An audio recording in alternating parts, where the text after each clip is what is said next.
Good morning, Rams. How are ya?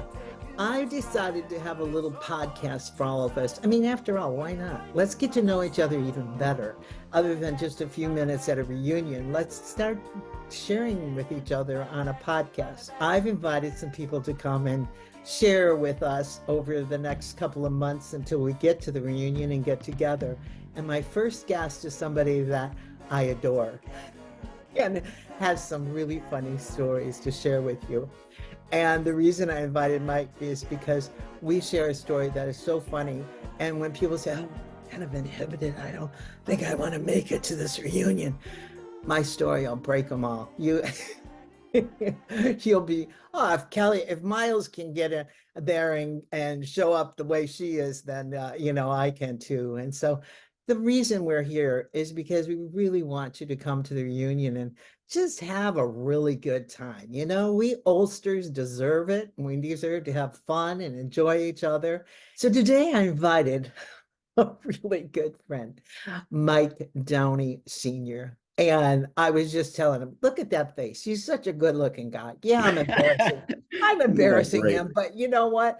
Hey, he's just such a nice person. And over the years, we've had lots of fun laughing. And I think he sat next to me at the last reunion. We became really good friends. And we'll share with you why we're even better friends because of the 50th reunion. But in the meantime, Mike, please tell us a little bit about you and where you're at, why you want to come to the reunion, and then we'll get a little bit about your story of your life and what you're doing. So go ahead and introduce yourself. Mike Downey. I don't know what else to say about it. And it's funny because I've been to the last two reunions, actually. And one of the things that I don't like about it is because you never know, that this is going to be the last time I see them. And it was true. And that's always bothered me. Yeah. And I seen something on Facebook. This is a few years back where it had a picture of a bunch of kids playing ball. And at the end, they was getting their picture taken. And they said half these people didn't even realize that was the last time they was going to see them. Wow, that stuck with me. It's always bothered me. You never know when the last time you're going to see somebody. Right. Boy, and I'll tell you, when you can see as many people and as many friends as what I've seen at the last two reunions, that's incredible because these people were all part of our youth. Yes. A big part of our youth. Yes. Absolutely. Now that we're old, I never expected to be 73 years old. Ever. There's very little I care about anymore. Isn't that the truth? So this is the truth. I think that we become less judgmental and critical, and we just really honor and respect each other. When I left that reunion, the 50th, I was so honored to be with those people. I just thought, oh my God, this was a part of my life. And it just happened. Like we all happened to show up in 1969 and go to high school together. Right. And you don't realize the chords and the connections that you bring across and connect with each other. And, I'm very excited to be at this next reunion. And I'm so happy you're going to be there with me. And tell me, where did you go right after school? What happened to you? Well, I got married right after school, for one thing. Yeah. Actually, I think I was 18 or 19 when I got married. Oh, wow. Okay. I married, her name was Nancy Hart at the time. Okay. She was a year behind us. And we ended up having 3 kids. We was married for 45 years total. Wow. Wow. We was married for 20 years and got divorced. And then but she never left, so we just got married again. And then the next 25 was pretty darn good. Oh, we had a lot of fun with it. I used to hound her all the time about my first wife being a bitch, but we had a lot of fun with it. We had 3 kids. Yeah. Oh, Jenny, Julie, and Mike. And tell me Julie, the story about your middle. Yeah, your middle child. Tell me. Yeah, I delivered her on our bedroom floor, so, and that was, she had kids really, really fast. We all have those stories, and I And that's love it. some, Thanks for sharing that. Yeah, it is. And I understand that all your children are very successful and doing really yeah, well. And I'm really yeah, happy for doing you. very, very well. Tell me a little bit about what you did for a living. Well, in Wyoming, when I was 21 and 22 and 23, my brother and I owned a roofing company and did roofing and siding and eaves troughs and stuff like that. Came back to Toledo then. I had a real hard time making a living there. Mhm. Back in the early 70s, they didn't even have guardrails on the roads and stuff like Yes, that. that's true. That's true. But it wasn't the type of living that I wanted for myself or my family. Yeah. So I moved back to Toledo, and I was doing an apprenticeship for a pattern maker, and I started building boats at Ray Green's actually Oh, for wow. a little while. I started building the Kitty Wake, which was they had smaller boats that they were building, but this was a day sailor, and it slept six, and I built them for until they went out of business, until I put them out of business. But, and then I went to work for Modern Tools Division of LOF and stayed there for another 25 years. And Wow. as a tool and die maker and a pattern as a plastic tool maker. Yeah. And then I ran an NC machine as well for about the last 5. And then I ran them out of business.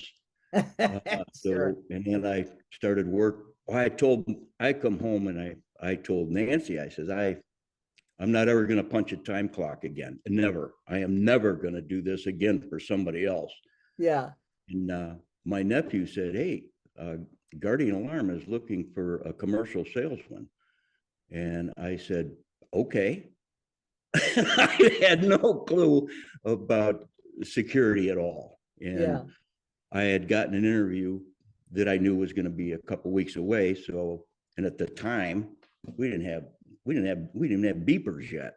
Yeah. I So, love the fact that you uh managed to do different things in your life and that you were successful in those things. And you know, I don't know, I think we were very fortunate to be one of the classes that, there was something about, I don't know, I felt confident, not in the way oh that, yeah. oh, there isn't anything I can't do, but um, I think for me, socially, and I see that in you, that, we could talk to people and we could, Mhm. sell things and we could, and I felt that with my class. I always loved my class and Mhm. some people say, oh, I had such a terrible time in high school. Well, so did I in certain times, we all did, but I think we had a community, that we were really fortunate to be raised in. And I noticed when Dave Schott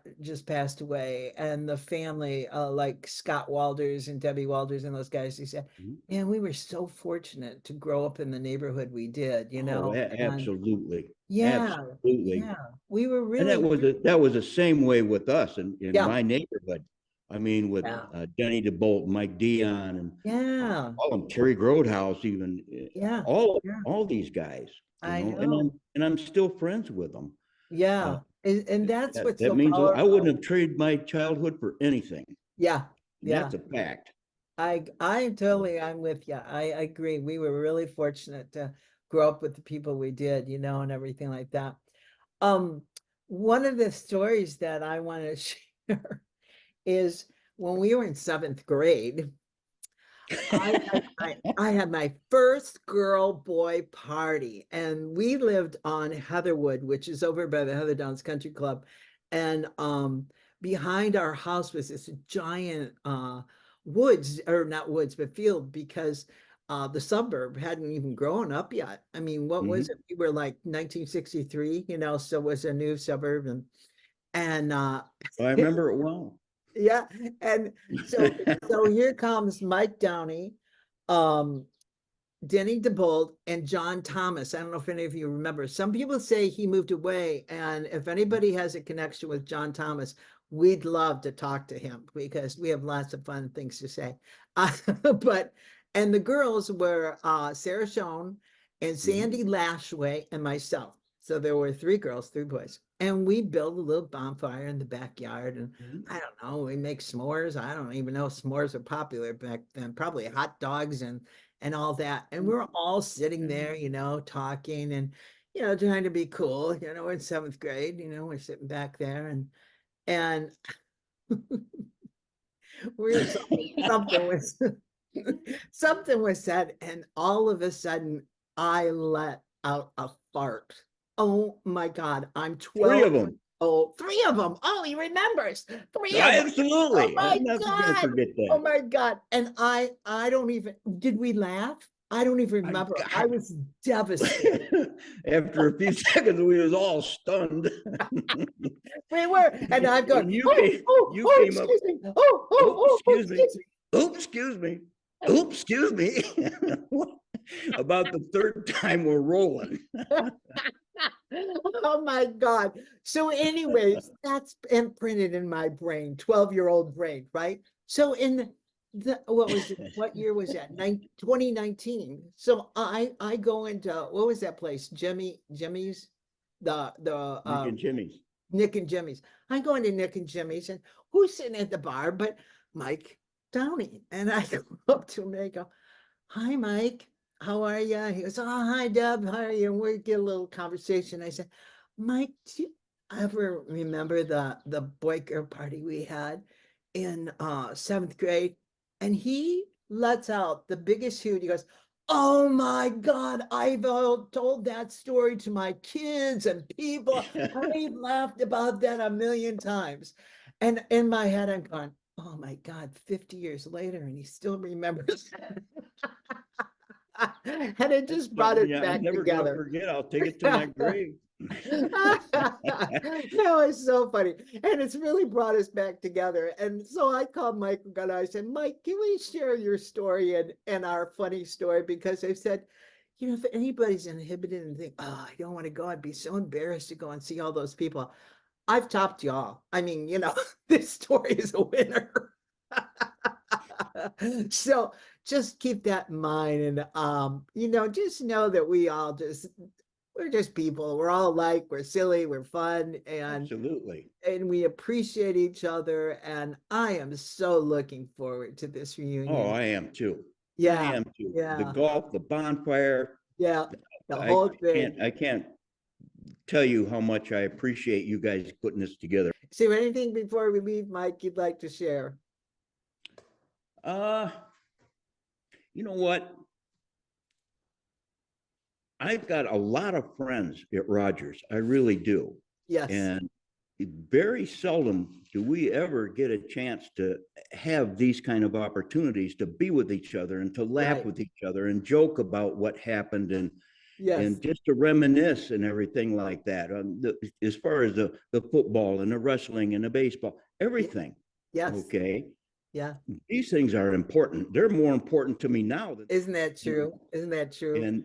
And I want to be able to see as many people as I possibly can from now on, because we really don't know how much time we got left. Yeah, that's true. That's true. That's true. And so, Mike, you know, if you have people in 68, 67, 70, 71, I don't, you know, invite them to come, and, you know, they can come for the whole day if they like, or if they want to come to just the dinner reunion or the golf tournament. And it's a cool little golf course. I mean, it's, you know, it's Scottish style golf course. It's really a cool little golf course. So those of you that golf, and you know what, guys, I golf like I'm a duffer, but I had so much fun. And every once in a while, it's a lot of fun. Yeah, DeProspo says, oh, you can hit. And I said, yeah, I used to play golf when I was a kid, and then I got boobs and I never played well after that. Hard to keep your head down, isn't it? Yeah. It was. But anyway, so you can see how much fun Mike and I are having. Come on, you guys, come. And there's some of you that have never come to the reunion, and I'm telling you, it's really, really It fun. is. It is a It gas. is. It is And fun. I'd like to see some of them guys from Yeah. 67 and 68 and, Yes, you know, absolutely. Dale Nepper Absolutely. and Jim Lowry and Craig Yes, Popar, all these guys, me you know, too. Me it would be too. great to see them again. That's right. Thank you so much. I'm Not gonna a try to problem. I'm My gonna try pleasure. to edit this down to 10 minutes if I can. We'll see what happens. We're just Well, too since good of we were friends. talking for an hour before that, I know, I know. Well, listen, Mike, I love you, darling, and thank I you, love you and too. continue success in all you do, and I'll see you in September.